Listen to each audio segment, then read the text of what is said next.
দেখো বন্ধুরা, এই যে বরমশাই আজ চিংড়ি নিয়ে এসছে। তা চিংড়িটাকে বাছি নি। কিন্তু কতখানি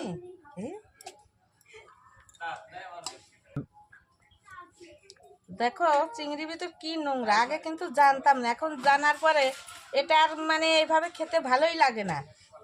তাই এক এক করে সবগুলো এইভাবে বাঁচবো, নাহলে ভক্তিই নেবে না খাওয়ার প্রতি। আসলেও আগে জানতাম না। এক এক করে এইভাবে খুঁটি বাইর করবো। দেখো এই সন্নাটা আমি এই জায়গায় রেখে দিই। এটা বের করার জন্য এই সন্নাটা বানানিছি। এই সন্নাটা অ্যাকচুয়ালি মানে আমার কাজের সন্ন্যায়, কিন্তু এই চিংড়ির জন্য এই সন্নাটা আমি নিয়ে নিছি। এই আর দিই না, যেদিন চিংড়ি আনে সেদিন আমি এই সন্নাটা দিয়ে এই কাজ করার পরে আমি সন্নাটা আবার ধুয়ে পেকে রেখে দিই। দেখো কতটা বাড়ায়, মানে ভর্তিই থাকে, কিন্তু আদৌ সত্যি কথাই কিনা অনেকেই এখনও জানে না। আমরাও জানতাম না। আমরা বেশি কিছুদিন জানেছি যে এর ভিতর এই নোংরাটা থাকে। দেখতাম কালো, কিন্তু নোংরা যেভাবে বের করতে হয় সেটা জানতাম না। দেখো এই যে মাছ দুটো চলে এসেছি। তা চিংড়ি মাছ যদি খোলস ফেলা দেওয়া যায়, এ আর মনে হয় না যে মাছ আছে। তখন তো মনে হলো অনেকগুলো। দেখো বাঁচলে আর কি থাকে। তো মাছগুলো আমি এইভাবে সুন্দর করে আগে ধুয়ে নিই।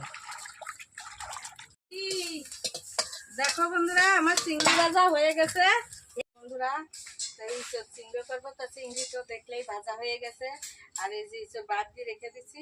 তার ইচড়ে যে কটা আলু দেবো, আলু এই যে ধুয়ে রেখে দিচ্ছি। তা এখন আমি উনুনে দেবো।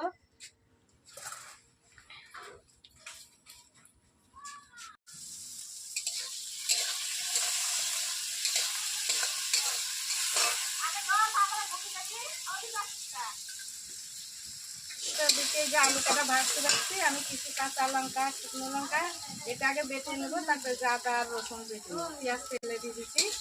আমি বড়াটা খাই, তার জন্য এই যে চিড়ি নিয়ে এসছি। এই যে চিড়ি, এই চিড়িগুলো আমি ভিজিয়ে রেখে দেবো। এখন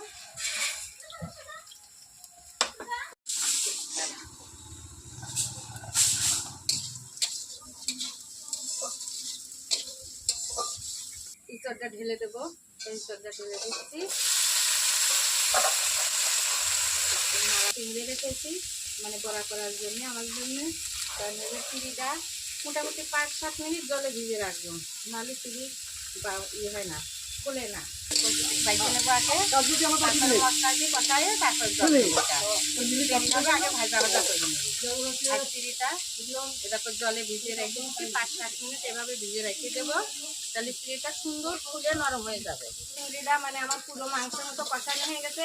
এবার আমি হচ্ছে এটা মাংসের মতনই রান্না করছি চিংড়ি দিয়ে। তোমরা অনেকে হচ্ছে নিরামিষও কাঁঠালের ইঁচড় খায়, কেউ চিংড়ি ইঁচড় খায়। আমি পুরো মাংসের মতো রসুন, আদা, পেঁয়াজ মানে সব কিছু দিয়ে আমি যে চিংড়ি দিয়ে কষাচ্ছি। কষানো হয়ে গেছে, তা এখন জল দিয়ে দেবো। আগে চিংড়িটা আমি বেটে নিই সবগুলো।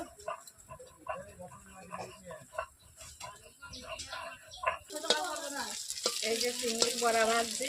এ দেখো এখানে চিংড়ি বাটা, একটু লঙ্কার গুঁড়ো দিচ্ছি আর চিড়ি ছাইনি একসঙ্গে মিক্সচার করে লবণ হলুদ তো দিতেই, ওই স্বাদ মতন দিয়ে এই যে বড়া ভাজছি। আর এগুলো যে এরকম করে রেখে দিচ্ছি। কচুর মধ্যে ডাল দিচ্ছি, ডাল রয়েছে। এদিকে যে ইঁচড়ে দেখো রান্না করে রেখে দিচ্ছি চিংড়ি ইঁচড়। ডালির কাছে এখনো যে দেখো বন্ধুরা, রান্না করে মানে ওই সারি সিঁড়ি আস্তে আস্তে 11টা পুরো বেজে গেছে। আমার রান্না হয়ে গেছে। এ দেখো তেল ডাল করেছি, কারণ আছে ইঁচড় করেছি তো ইঁচড়ের সঙ্গে মানে ডাল ফুরাবে না, তার জন্য শুধু তেল ডালটা করেছি। এদিকে ভাতও করেছি।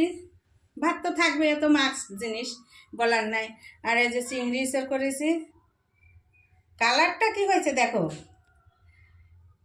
আর এই যে বড়া ভাজেছি, বড়াটা এর ভিতর রাখেছি, কারণ এতে রাখলেই অনেক সময় মচমচি ভাব থাকবে, তার জন্য এতে রেখে দিছি আটকায় রাখার জন্য। তো এখন 11টা বাজে গেছে, খেতে দেবো। সবাই খাওয়ার জন্য বসে পড়েছে।